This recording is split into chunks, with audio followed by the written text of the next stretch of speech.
Привет, меня зовут Никита, и вы смотрите мой видеоблог о жизни в Австралии. Я учусь в университете в Брисбене, и сравнительно недавно у меня были замечательные 11-дневные каникулы, во время которых я решил отправиться в путешествие и посетил несколько городов на юге Австралии. В этом видео я вам расскажу о своей первой остановке в городе Мельбурне, который по праву считается культурной столицей Австралии, поскольку именно в нем находится огромное количество театров, музеев и других замечательных мест. Я постараюсь вам рассказать о том, как можно интересно, используя, провести время в этом городе. Мой путь в Мельбурн начался в аэропорту Брисбена. Перелет сравнительно недолгий, всего 2 часа. По прилету в терминал можно поймать автобус, курсирующий до центра города, а именно до станции Southern Cross. Этот автобус называется Skybus. Мельбурн встретил меня довольно промозглой зимней погодой, и пальто, привезенное из России, оказалось как раз кстати. Начать осмотр города лучше всего на бесплатном трамвае, курсирующем по центру. Там вам расскажут о достопримечательностях города, его атмосфере и жителях. С трамвая можно сойти на любой остановке и продолжить знакомство с Мельбурном. Я вышел около крупного вокзала и уже оттуда перешел через мост и отправился в ботанический сад.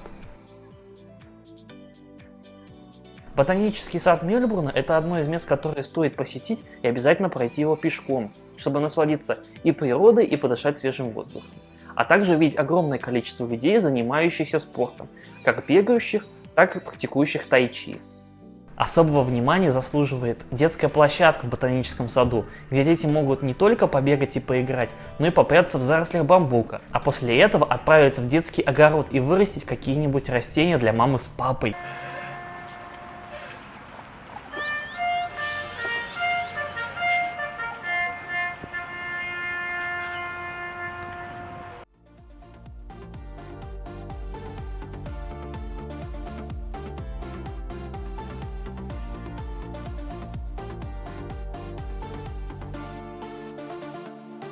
Самое главное место, которое я хотел посетить в Мельбурне, это башня, которую многие зрители могут знать по передаче «Орел и Решка». Да-да, это та самая башня, в которой есть выдвигающаяся платформа с прозрачным дном.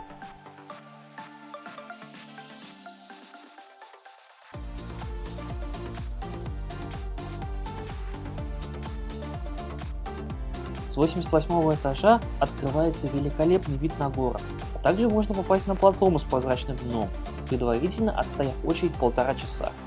Ну или выпить кофе и посмотреть на бедолаг с открытой площадки.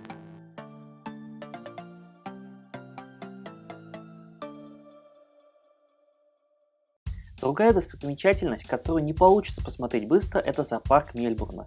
Один из самых крупных в мире, с 320 видами животных, он не оставляет равнодушными.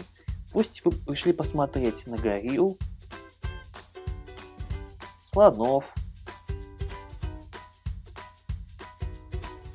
бабочек или жирафов.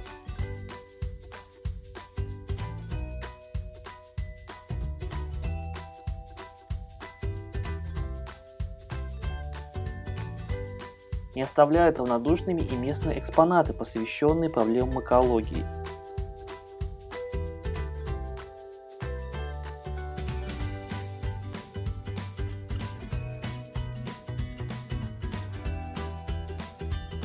Но самое крутое, что можно увидеть в местном зоопарке, это, конечно же, пингвины.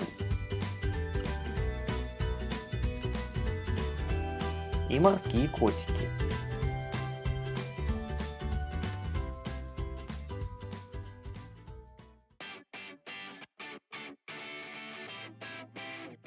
Одной из самых странных достопримечательностей, что я видел, это домик Кука. На первый взгляд, обычный колониальный дом, как оказалось, никогда не был построен на территории Мельбурна. Он был перевезен из Англии, чтобы почтить первооткрывателя южного побережья Австралии. Мельбурн производит впечатление живого и просторного города, творческого и немного сумасшедшего. Оценить масштаб можно, прокатившись на лодке по реке Ярри. Как ни крути, Мельбурн еще и большой порт с множеством яхт и грузовых кораблей.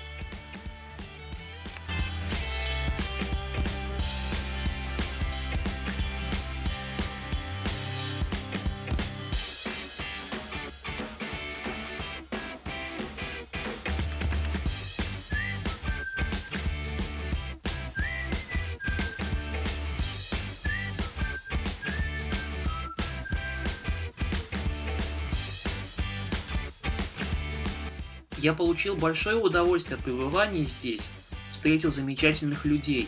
Можно с уверенностью говорить, что Мельбурн – это один из лучших городов для жизни.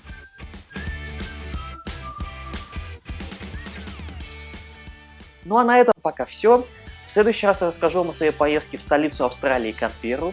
Ну а пока ставьте лайк, подписывайтесь на канал, оставляйте свои комментарии с вопросами о жизни в Австралии, я с удовольствием вам на них отвечу. И хорошей вам недели. Пока!